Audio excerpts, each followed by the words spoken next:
السلام علیکم پیارے بچوں. آج ہم جس غزل کی تشریح کرنے جا رہے ہیں وہ ہے شبیب رضوی کی غزل. تو غزل نمبر 1 ہے یہ، اور یہ یوں ہے: کتاب بند سہی حرف تر کھلا رکھنا، کتاب بند سہی حرف تر کھلا رکھنا، مباحثے کا ہمیشہ ہی در کھلا رکھنا. سکوت شب سے بھی اکتا کے لوٹ سکتا ہوں، سکوت شب سے بھی اکتا کے لوٹ سکتا ہوں، میں کہہ کے آیا ہوں بچوں سے گھر کھلا رکھنا. ہماری شرط کہ ہم پر ہو سایہ رحمت، ہماری شرط کی ہم پر ہو سایہ رحمت، تمہاری ضد ہے کہ کوفے میں سر کھلا رکھنا. شکستگی ہوئی ظاہر تو موت لازم ہے، شکستگی ہوئی ظاہر تو موت لازم ہے، کھلی ہواؤں کے دھارے پہ، کھلی ہواؤں کے دھارے پہ پر کھلا رکھنا. کسی کا ہاتھ بڑھے یا کھچے یہ اس کا نصیب، کسی کا ہاتھ بڑھے یا کھچے یہ اس کا نصیب، ہمارا فرض ہے دستے ہنر کھلا رکھنا. تو پہلا جو مطلع ہے اس غزل کا وہ ہے: کتاب بند سہی حرف تر کھلا رکھنا، مباحثے کا ہمیشہ ہی در کھلا رکھنا. تو پہلے شعر کے یعنی مطلع میں جو ہے شاعر فرماتے ہیں کہ اگر کتاب بند ہو چکی ہے تو کوئی بات نہیں، لیکن کلام اور گفتگو، لیکن کلام اور گفتگو یعنی بحث و مباحثہ کا سلسلہ جو ہے وہ جاری رکھنا چاہیے. یعنی باہمی خیالات اور غور و فکر یعنی ریسرچ کا سلسلہ جو ہے وہ جاری رکھنا چاہیے. دراصل شاعر کے کہنے کا مقصد یہ ہے کہ بلا شبہ قرآن پاک دین و شریعت کی اصل ہے، مگر اس کا پڑھنا، پھر اس کو سمجھنا اور سمجھ کر عمل کرنا بھی بہت ضروری ہے. مباحثے کا دروازہ کھلا رکھنا اس لیے بھی ضروری ہے کیونکہ حضرت محمد صلی اللہ علیہ وسلم جو تھے وہ آخری نبی تھے اور آخری نبی ہیں. لہٰذا اگر کتاب بند ہے مگر آپ کے اشارات، آپ کے جو اشارات ہیں، ارشادات جو آپ کے ہیں، اور اسوہ حسنہ سے متعلق تمام جو ریسرچ ہے اس کا جو سلسلہ ہے وہ جاری رکھنا چاہیے. یعنی ایک مسلمان کے لیے نہایت ضروری ہے کہ اس کی جو کتاب ہے، جو قرآن پاک ہے، وہ تو اب مکمل ہو چکی ہے، لیکن قرآن پاک کو جہاں تک پڑھنا ضروری ہے وہاں تک اس کے لیے یہ بھی ضروری ہے، ہمارے ایک مسلمان کے لیے یہ بھی ضروری ہے کہ وہ اس پر ریسرچ کرے، وہ بحث و مباحثہ کر کے اس کی جو اصلیت ہے اس کو اپنے دل میں لائے اور اس پر غور و فکر کرے، تاکہ اس کے دل میں یہ قرآن پاک جو ہے اس کا جو یقین ہے وہ بالکل ہی وہ اس کو اپنے دل میں جگہ دے، تاکہ دنیا کے لیے یہ ایک انسان جو ہے، ایک مسلمان جو ہے وہ ایک مشعل راہ بن سکے. سکوت شب سے بھی اکتا کے لوٹ سکتا ہوں، سکوت شب سے بھی اکتا کے لوٹ سکتا ہوں، میں کہہ کے آیا ہوں بچوں سے گھر کھلا رکھنا. تو یہ جو دوسرا شعر ہے، اس شعر میں شاعر نے اپنی ذہنی کشمکش کی تصویر کشی کی ہے. یہاں جہاں سے وہ بھاگ چکا ہے وہاں دوبارہ جانے کے امکان کو زندہ رکھا ہے. یعنی شاعر جس گھر سے بھاگ چکا ہے وہاں واپس جانا چاہتا ہے. یعنی شاعر اپنے گھر کے ہنگامے اور تناؤ کے علاوہ اپنی ابتر حالت سے گھبرا جاتا ہے اور تنگ آ کر گھر سے بھاگ جاتا ہے تاکہ کہیں تنہائی کی زندگی گزار سکے. تو شاعر جو ہے دوسرے شعر میں یہ اظہار کرتا ہے کہ وہ کافی تنگ آ چکا ہے، اپنے جو اس کے گھریلو حالات ہیں، جو اپنی تنگ دستی کو مد نظر رکھ کر اور گھر میں جو ذہنی کشمکش ہوتی ہے اس کو مد نظر رکھ کر جو شاعر ہے وہ اپنے گھر سے تنگ آ چکا ہے اور کہیں دور بھاگ چکا ہے. لیکن شاعر کہیں دور بھاگ چکا ہے شاعر، اور تنہائی کی زندگی جو ہے وہ شاعر گزارنا چاہتا ہے. لیکن پھر آگے کیا کہتا ہے؟ مگر پھر کہتا ہے کہ میں شب تنہائی اور جدائی کی سیاہ رات سیاہ رات کی خاموشی سے بھی اکتا جاؤں گا اور پھر اسی گہما گہمی اور دوڑ دھوپ کی دنیا میں واپس آ سکتا ہوں۔ اس لیے کہتا ہے کہ میں نے بچوں سے کہہ رکھا ہے کہ میں واپس آنے کے لیے مجبور ہو جاؤں گا، لہٰذا گھر کے دروازے میرے لیے کھلے رکھنا، یعنی اس سے معلوم ہے وہ باہر بھی چین نہیں پا سکتا ہے۔ شاعر نے یہاں پہ ایک طرف سے اپنی بے بسی اور بے چینی کا اظہار کیا ہے اور گھریلو حالات کی زندگی سے تنگ آ کر وہ بھاگ گیا ہے، اس بات کا بھی اظہار کیا ہے یہاں پہ شاعر نے، لیکن دوسری طرف شاعر جو ہے وہ یہ بھی کہتا ہے کہ میں تنہائی کو اور جدائی کو برداشت بھی نہیں کر سکتا ہوں، اس لیے میں نے اپنے بچوں سے کہہ دیا ہے کہ میں جب بھی آؤں تو میرے لیے جو گھر کے دروازے ہیں ان کو کھلا رکھنا۔ جو تیسرا شعر ہے، ہماری شرط ہے کہ ہم پر ہو سایہ رحمت، تمہاری ضد ہے کہ کوفے میں سر کھلا رکھنا۔ تو تیسرے شعر میں کیا کہتے ہیں شاعر جو ہے اس شعر میں سنت تلمیح کا استعمال کرتے ہیں۔ سنت تلمیح وہ صنف ہے جب ایک شاعر کسی قصے کی جانب اپنے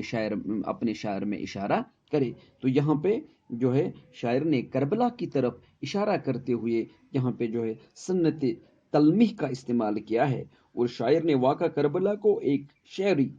استعارے کے طور پر بیان کیا ہے۔ چنانچہ شاعر فرماتے ہیں کہ ایک طرف حضرت امام حسین رضی اللہ تعالی عنہ کی شرط ہے کہ سب پر اللہ کی رحمت کا سایہ ہو، تو دوسری طرف یزید اپنی یزیدیت کے سیلاب سے حق و صداقت کے نظام کو بے دردی سے پامال کر دینا چاہتا ہے، اور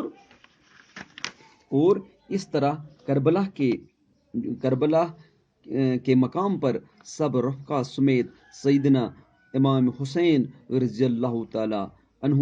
جام شہادت پی گئے اور ان کے سر مبارک کو جسم سے الگ کر کے نیزے پر رکھ کر کوفہ کے گلی کوچوں میں پھیرایا گیا۔ تو یہ شاعر یہاں پہ جو ہے کربلا کے واقعہ کا بیان کرتے ہیں، کربلا کی واقعہ کی طرف اشارہ کرتے ہیں کہ ہم اللہ سے کبھی امید رکھتے ہیں کہ اس کی رحمت ہم پہ ہو، لیکن ہوتا کیا ہے کہ کبھی کبھی اس کے برعکس بھی ہوتا ہے، لیکن ایک انسان کو سچائی کے لیے جو ہے اپنا سر دینا چاہیے، اپنی جان دینی چاہیے، لیکن کبھی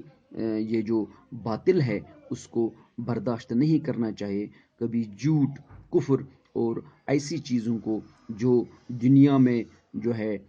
بدامنی کا پیکر بن جائے، ایسی چیزوں کو کبھی بھی جو ہے برداشت نہیں کرنا چاہیے۔ تو اس طرح سے اس کی مثال دیتے ہوئے جو ہے یہاں پہ شاعر حضرت امام حسین رضی اللہ تعالی عنہ کی طرف جو ہے اشارہ دیتے ہیں اور کہتے ہیں کہ انہوں نے تو باطل کے خلاف لڑ کر اپنی جام شہادت جو ہے انہوں نے نوش کی۔ ہاں، تو جو چوتھا شعر ہے اس میں کیا کہتے ہیں، شکستگی ہوئی ظاہر تو موت لازم ہے، کھلی ہواؤں کے دھارے پہ پر کھلا رکھنا۔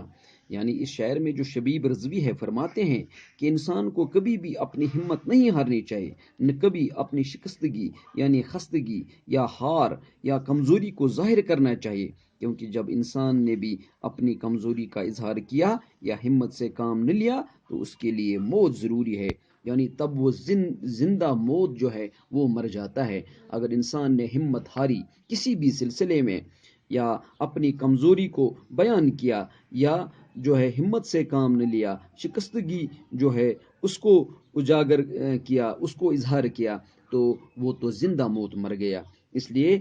جب ایک انسان نے ہمت